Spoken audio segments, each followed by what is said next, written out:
요 문제는 별표 치시고요. 맨 위에다가 이렇게 쓸게요. 2020학년도 6평 24번 문제. 오답률이 59%가 나왔던 문제입니다. 7번 문제 한번 시작해 보도록 할 텐데 여러분 7번 문제는요. 생물학과 관련된 지문이 출제가 됐고 그 중에서도 주제가 진화입니다. 그래서 밑에 여기다가 옆에다가 남는 칸에다가 생물학 괄호치고 진화라고 좀 적어볼게요. 생물학 괄호치고 진화. 진화와 관련된 소재는 평권에서 굉장히 자주 활용하는 소재 중에 하나이고 출제가 되면 일단 어려울 가능성이 상당히 높습니다. 그래서 요 지문들을 여러 번 읽어보면 좀 익숙하게 만들어줄 필요가 있어요. 자, 필수적인 단어들 세 가지만 정리하고 갈게. 첫 번째, 다윈이언 싱킹을 적어보겠습니다. 다윈이언 싱킹. 다윈적 사고죠. 다윈적 사고. 요즘 뭐 한창 철이 지났지만 원형적 사고 말고 그쵸? 다윈적 사고에 대해서 한번 생각해 볼 시기가 필요해. 그쵸? 다윈적 사고라고 하는 건 생각해 보면 얘들아, 요 다윈이란 사람이 어떤 이론을 만들었어요? 처음으로 진화론 이론을 만들었잖아. 그럼 다윈적 사고는 어떤 걸 사고하는 거야? 진화에 대한 사고겠죠. 옆에 써볼게. 진화론적 사고예요. 진화론적 사고. 자, 제가 옆에 필기하진 않겠지만 지문에 나오는 다윈이즘이라고 하는 건, 다윈주의라고 하는 건 어떤 이론을 지칭하는 표현일까? 진화론을 지칭하는 표현이 될 수밖에 없을 거예요. 그쵸? 요 말 충분히 이해할 수 있겠죠? 자, 두 번째. 너무 중요해. Natural selection. 자연 선택의 개념이잖아. 옆에 적어볼게. 자연 선택. 여러분들, 자연 선택은요. 자연이 어떤 종을 선택한다는 거야? 생존하기에 적합한 우월한 종을 선택한다는 거잖아. 그래서 그 종을 맞춰서 진화가 이루어지는 겁니다. 자, 옆에 쓸게요. 얘는 지금부터 이렇게 이해하시면 돼요. evolution, 진화와 같은 개념이다 라고 이해하면서 글을 읽으시면 훨씬 더 편안하게 글을 접근할 수가 있을 거예요. 자, 이것도 써볼게. driving force, driving force. drive는 이끌다라는 뜻이 있어요. 이끌다. 그럼 이끄는 힘이니까 이렇게 쓸게. 원동력이라고 쓸게요. 원동력. 같은 표현으로 프라임 무버라는 단어가 있어요. 프라임 무버. 주요하게 움직이도록 만드는 거. 이게 바로 뭐야? 걔가 바로 원동력이 되는 거잖아. 그치? 같은 뜻입니다. 여기까지 단어를 좀 정리하시면 좋을 것 같아요. 자, 우리 첫 번째 문장부터 한번 시작해 보도록 할게. 야, 첫 문장에 요 단어 놓치면 안 되는데 common error에다가 네모 박스. 일반적으로 사람들이 저지르는 오류래. 그게 아까 뭐라 그랬어? 통념이라고 했잖아요. 밑에다 통념이라고 적읍시다. 통념. 현대의 다윈적 사고, 진화론적 사고에 사는 통념이 있는데 that 이하라고 가정하는 게 통념이래요. 이기적 유전자가 진화의 원동력이다라고 가정하는 게 통념이라고. 그러면 유전자가 진화를 일으킨다는 거야, 일으키지 않는다는 거야? 원래는 일으키지 않는데 많은 사람들이 그렇게 생각한다는 거죠. 그래서 필자는 이렇게 얘기하는 겁니다. 자, 지금부터 바로 비판이 등장하기 때문에 색깔을 좀 바꿔볼게. 엄격한 진화론에서는요. 문자 끊어봐.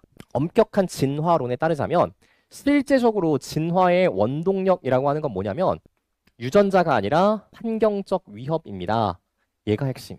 그럼 필자가 하고 싶은 말 정리해 볼게. 진화의 원동력은 환경적 위협이야.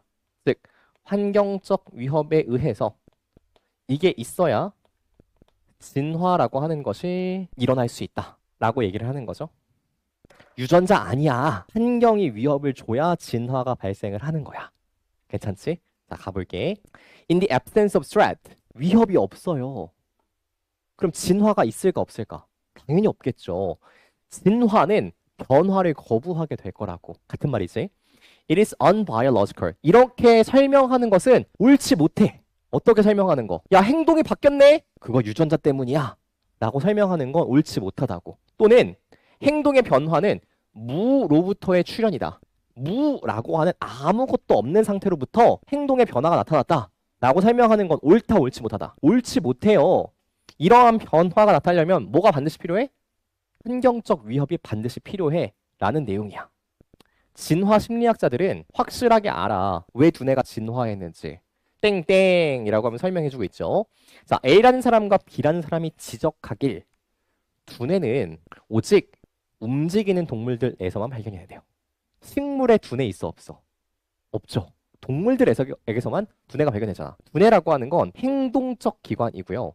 행동의 적응이라고 하는 건 즉각적이고 랜덤하지 않은 행동의 적응이라고 하는 건 훨씬 효과적이래. 무엇보다? 유전적 적응보다 훨씬 효과적이래. 따라서 소의 세모 그 결과 뇌를 가지고 있는 동물들에게 있어서 행동적 적응이라고 하는 거. 여기 밑줄 적을게. 행동적 적응이 is the first response to environmental threat. 환경적 위협에 대해서 이루어지는 첫 번째 반응이다 라고 하는 거야. 그럼 잘 봐봐.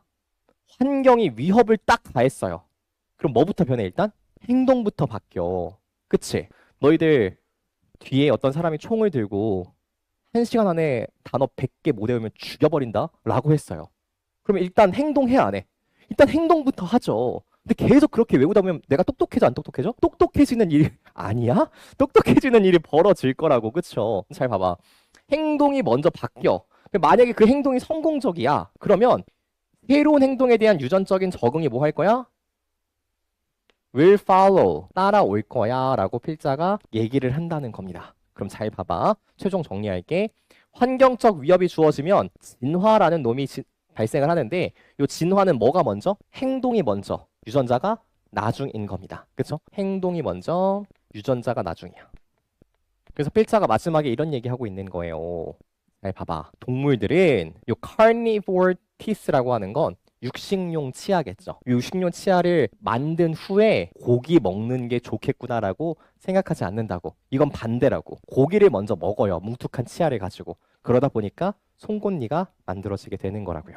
자, 1번부터 볼게. Which adapts first? 무엇이 첫 번째로 적응할까요? 자, 어댑트 밑에다가 환경적 위협이라고 쓸게요. 환경적 위협. 무엇이 환경적 위협에 처음으로 적응할까요? 행동인가요? 유전자인가요? 뭐니 얘들아? 정답은 행동이 먼저라고요. 그쵸? 정답 몇 번? 1번. 이렇게 가는 게 맞겠지? 자, 2번. 위기적 유전자 통제 아래에 있는 두뇌. 맞아 틀려? 아니지. 유전자 아래에 있지 않다니까? 3번. 왜 동물은 고기를 먹는가? 그 스토리 얘기하는 거 아니죠? 4번. 유전자가 항상 이겨요. 타고난 자연을. 맞아 틀려? 말도 안 되죠. 마지막 5번. 유전적 적응의 우월한 효율성도 말이 안 되겠네. 정답 몇 번? 1번. 이렇게 가셔야 됩니다. 자, 여러분들 여기 보면 되게 날카로운 송곳니 있잖아요. 이 송곳니가 있기 때문에 고기를 먹는 거예요. 고기를 먹다 보니까 송곳니가 만들어진 거예요. 고기를 먹다 보니 송곳니가 만들어지는 진화가 이루어진 겁니다. 알겠죠?